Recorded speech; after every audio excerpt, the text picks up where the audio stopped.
আমরা কোনো একটা নির্দিষ্ট কোণকে সমদ্বিখণ্ডিত করতে হবে। ধরি আমরা একটা কোণ আছে A B C, A B A B C, এটাকে সমদ্বিখণ্ডিত করতে হবে। বি কে কেন্দ্র করে কাটা অংশ, পেন্সিল কম্পাস কাটাটা এখানে রাখবা, রেখে একটা ব্যাসার্ধ নিয়ে একটা বৃত্তচাপ আঁকবা, যেটা বি এবং এ কে পি বিন্দুতে ছেদ করে এবং কিউ বিন্দু ছেদ করে। এখন পি এবং কিউ এর, পি কে কেন্দ্র করে পি এবং কিউ এর অর্ধেকের বেশি ব্যাসার্ধ নিয়ে এইখানে পি এ বি সি মধ্যে একটা বৃত্তচাপ আঁকবা। তারপর কিউ কে কেন্দ্র করে ঠিক একই পরিমাণ ব্যাসার্ধ নিয়ে আরেকটা বৃত্তচাপ আঁকবা। তারপর যেটা ধরো ডি বিন্দুতে ছেদ করে। তো এখন বি এবং ডি যোগ করে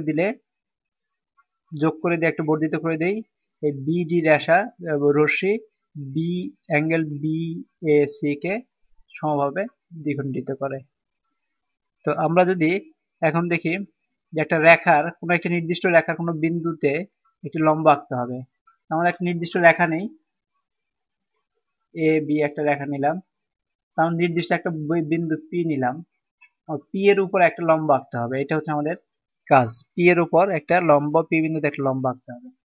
তো এখানে যেটা করব, পি কে কেন্দ্র করে, পি কে কেন্দ্রে যে কোনো একটা ব্যাসার্ধ নিয়ে এখানে তোমার পেন্সিল কম্পাস কাটা অংশটুকু বসাবা, আর পেন্সিল এখান থেকে নিয়ে একটা ব্যাসার্ধ নিয়ে একটা বৃত্তচাপ আঁকবা, যেটা এ বি কে সি এবং ডি তে ছেদ করে।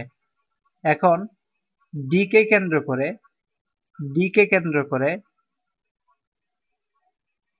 এইখান থেকে সি এবং ডি এর সমান বা এর চেয়ে অর্ধেকের বেশি ব্যাসার্ধ নিয়ে এই পাশে একটা বৃত্তচাপ আঁকবা, আর সি কে কেন্দ্র করে এই পাশে একটা বৃত্তচাপ আঁকবা।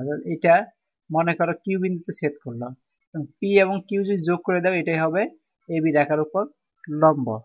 এটাই তোমার প্রমাণিত, তোমরা এখানে পড়ে নিও।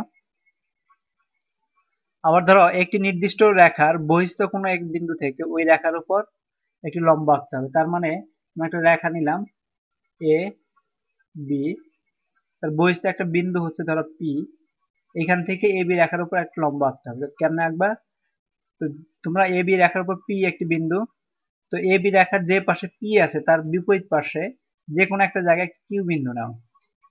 কিউ বিন্দু নিয়ে এখন পি এর থেকে পি এবং কিউ এটা সমান, এখানে কাটা কম্পাসের অংশটুকু রাখবা, সমান থেকে কিউ পর্যন্ত নিয়ে একটা বৃত্তচাপ আঁকবা। তার মানে হচ্ছে এটা পার হয়ে এদিকে যাবে, যেটা তোমার এটাকে সি এবং ডি বিন্দুতে ছেদ করলো। তো এখন ডি কে কেন্দ্র করে, সি এবং ডি এর বেশি ব্যাসার্ধ নিয়ে এখানে একটা বৃত্তচাপ আঁকবা, সি কে কেন্দ্র করে এক ব্যাসার্ধ এখানে বৃত্তচাপ আঁকবা, যেটা মনে করো আর তে ছেদ করলো। এখন পি এবং আর যদি যোগ করে দাও, যেটা এ বি কে ও বিন্দুতে ছেদ করলো, এ বি কে ও বিন্দু ছেদ করলো, তাহলে ও পি হচ্ছে এ বির উপর লম্ব। এটাই প্রমাণিত।